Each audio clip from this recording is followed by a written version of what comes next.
నేను ఒక video play చేస్తా, మీరు కూడా చూడండి. అసలు సమాజంలో ఇలాంటి కొడుకులు ఉన్నారనేసి నాకు ఈ వీడియో చూసాకే అర్థమైంది. సార్ మీరు కూడా చూసేయండి. అసలు నేను ఎప్పుడో చచ్చిపోవాలి అసలు కొడుకు నన్ను ఎలా పుట్టాడంటే నాకు ఎంత బాధ. స్టార్టింగ్ గొడవలు మీ కోడలేం చూసుకోదు నిన్ను పెళ్ళైన తర్వాత. అది అసలు చూడదు.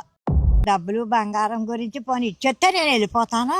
నన్ను ఇలా గబ్బర్లోంచి ఇలా చేతులు అడ్డు పెట్టేటట్టుకి ఇక 2 ఏళ్ళు పని చేయట్లేదు. ఇప్పుడు కాయ తినడానికి ఇచ్చేది కదా, నువ్వు ఎందుకు కడిగి అక్కడ పెట్టాలి, ఈ నీళ్ళు దండకు కదా, అది ఇంకా ఎక్కువ పంపేద్ది. నన్ను లాగి ఈడ్చేసి తొక్కేశాడు, ఆడమే కొట్టాడు.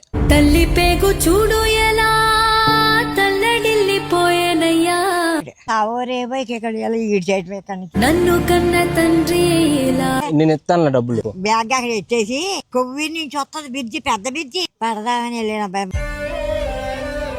మనసు ఆగింది. గోదావరిలో దూకేద్దాం అనుకున్నావు ఏంటి? మరి అంతే. తల్లి పేగు చూడు ఎలా తల్లడిల్లిపోయేనయ్యా. నేను ఉన్నాను కదా, బతుకంటే బడి చదువా, వచ్చి నిన్ను ఇక్కడ తీసుకెళ్తాడు. తీసుకెళ్ళినా ఎవరిని కూడా ఇంకా నేను చెరిగింది దీపం కరిగింది రూపం. ఇష్టం లేదా నీ కొడుకంటే? నాకు ఇష్టం లేదు.